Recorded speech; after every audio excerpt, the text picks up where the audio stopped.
அனைவருக்கும் வணக்கம். தேர்தல் களம் மிகவும் சூடுபிடித்துள்ளது. 19ஆம் தேதி தேர்தல் என்றால் இன்னும் 12 நாட்கள் தான். அதிலும் பிரச்சாரம் ஒரு நாள் முன்னதாக எனும் பொழுது இன்னும் 10 நாள் உள்ளது. பரப்புரைகள் உச்சத்தில் உள்ளது. தாம் இந்த 3 ஆண்டுகளில் என்ன செய்தோம், தாம் கொடுத்த வாக்குறுதி என்பதை விட்டு மக்களை அவதூறு பேச்சுகள், வெறுப்பு பேச்சுகளே அதிகமாக திமுக ஆட்சி செய்கிறது. களம் பாஜகவிற்கு எதிராக திமுக மற்றும் அதிமுக கூட்டணி என்ற நிலையில் நாம் தேர்தல் அறிக்கைகளை பார்த்தோம். 2021 தேர்தலில் கிருஷ்ணகிரியில் தோட்ட பல்கலைக்கழகமும் மதுரையில் வேளாண் பல்கலைக்கழகமும் அமைப்போம் என மு.க. ஸ்டாலின் சுட்ட வடை இன்று வரை ஒரு செங்கல் கூட தூக்கப்படவில்லை. இந்த செங்கலை காட்டி வேளாண் பல்கலைக்கழகத்தை பற்றி திரு உதயநிதி ஸ்டாலின் அவர்கள் பேச வேண்டும். அதற்கு அடுத்தபடியாக மக்களுக்கு நாங்கள் செலவை குறைப்பதற்காக மின் கட்டணம் மாதம் எடுப்போம், அதனால் மாதம் 600 ரூபாய் மிச்சமாகும் என்றார். இன்று 3 வருடங்கள் முழுமையாகிவிட்டது. இதை பற்றி எந்த ஒரு செயலும் நடக்கவில்லை. கேட்டால் புது மீட்டர் போடுகிறோம் என்கிறார்கள். அதை பற்றி எந்த அறிவிப்பும் அபிஷியலாக வரவில்லை. இதே போல பெட்ரோல் மற்றும் டீசல் விலையில் பெட்ரோலில் ரூபாய் 5 ஒரு லிட்டருக்கும் டீசலுக்கு 4 குறைக்கப்படும் என்றார்கள். பெட்ரோல் ரூபாய் 3 மட்டும் குறைக்கப்பட்டது. டீசலில் முட்டை பைசா 1 பைசா கூட குறைக்கவில்லை. டீசல் விலை குறைந்தால் லாரி ஓட்டுநர்கள், காய்கறி விலை என பல்வேறு அரசிற்கே பஸ் போன்ற அரசு கார் போன்றவற்றிற்கு மிச்சமாகும். ஆனால் 1 பைசா கூட டீசலில் குறைக்கவில்லை. அதே போல வீட்டிற்கு மக்கள் யூசிங் எல்பிஜி சிலிண்டருக்கு 100 ரூபாய் மானியம் தருவோம் என்றார்கள்.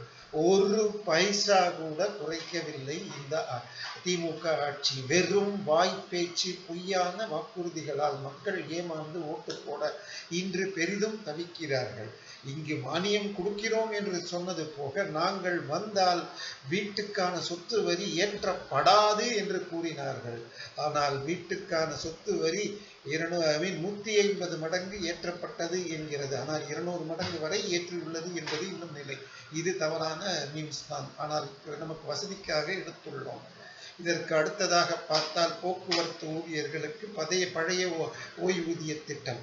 ஐயா, இப்பொழுது ஓய்வு பெறும் அரசு ஊழியர்களுக்கு PF மற்றும் பென்ஷன் அவர்கள் ஓய்வு பெற்று 1 வருடம் கழித்து கூட கிடைக்கவில்லை என்ற செய்தி வருகிறது. போக்குவரத்து துறையையே சீர்கெடுத்து உள்ளார்கள் என்கிறார்கள். கடந்த 5 ஆண்டுகளில் பஸ்ஸும் பேருந்துக்கு நிற்பவர்களுக்கு வராமல் தவிக்கிறார்கள். அதே போல பழைய ஊதியம் அனைவருக்கும் வரும். சம வேலைக்கு சம ஊதியம். ஆசிரியர்கள் நிரந்தர செய்யப்படுவார்கள். எப்படியெல்லாம் வாக்குறுதிகள் கொடுத்துவிட்டு மக்கள் இன்றைக்கு துன்பப்படுகிறார்கள் என்று பார்ப்போம். நாம் இவையெல்லாம் முடியாத வாக்குறுதிகள், இவை செய்ய முடியாது, இதற்கான நிதி நிலைமை இல்லை என்ற போதும் அவர்கள் வாயால் வடை சுட்டார்கள். இப்பொழுது பார்த்தால் பெண்களுக்கு 1000 ரூபாய் கொடுக்கிறோம் என்கிறார்கள். ஆனால் பெண்களுக்கு திருமண நிதி உதவி நிறுத்தப்பட்டுள்ளது. மாணவர்களுக்கு மடிக்கணினி நிறுத்தப்பட்டுள்ளது. தாலிக்கு தங்கம் நிறுத்தப்பட்டுள்ளது.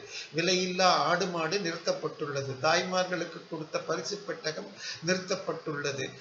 மினி கிளினிக் நிறுத்தப்பட்டுள்ளது. மானிய விலையில் ஸ்கூட்டர் நிறுத்தப்பட்டுள்ளது.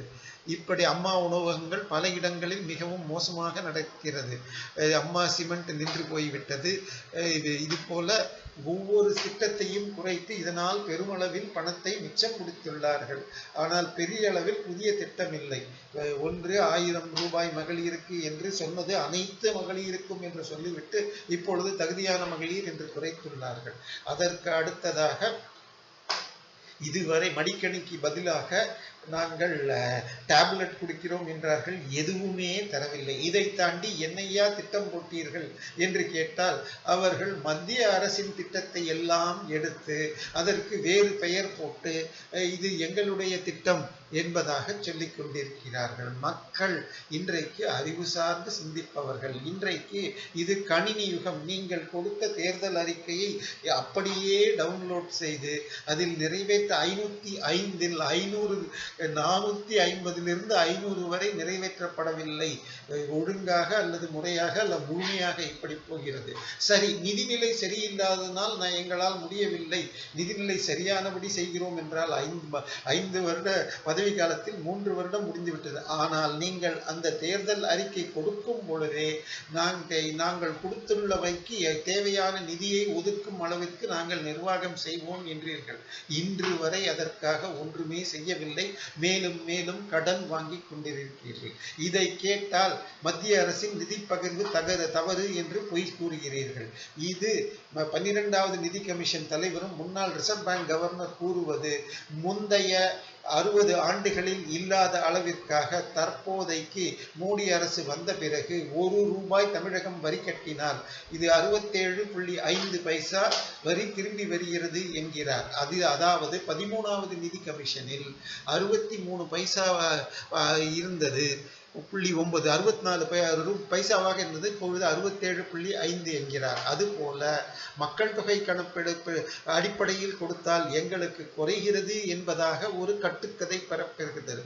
ஆனால் மக்கள் தொகைக்கு கொடுக்கும் முக்கியத்துவத்தை குறைத்து மாற்றி அமைப்பு திட்டப்படி மக்கள் தொகை வகையில் பார்க்கப்படும் கணக்கில் தமிழகத்திற்கு அதிகமான வரி பகிர்வு நடக்கிறது என்கிறார் பொருளாதார நிபுணர் சி. ரங்கராஜன். இவர்தான் மன்மோகன் சிங்கிற்கும் ப. சிதம்பரத்திற்கும் 2009 முதல் 2024 வரை நிதி ஆலோசகர். சரி, பெட்ரோல் விலையை ₹5 குறைப்பேன், டீசல் ₹4 குறைப்பேன் என்றவர்கள் உண்மையில் பண்டையில் உள்ள பாண்டிச்சேரியை விட இங்கு அதிகமாக உள்ளது. ஏன் தமிழகம் அதிகமாக வரி போடுகிறது?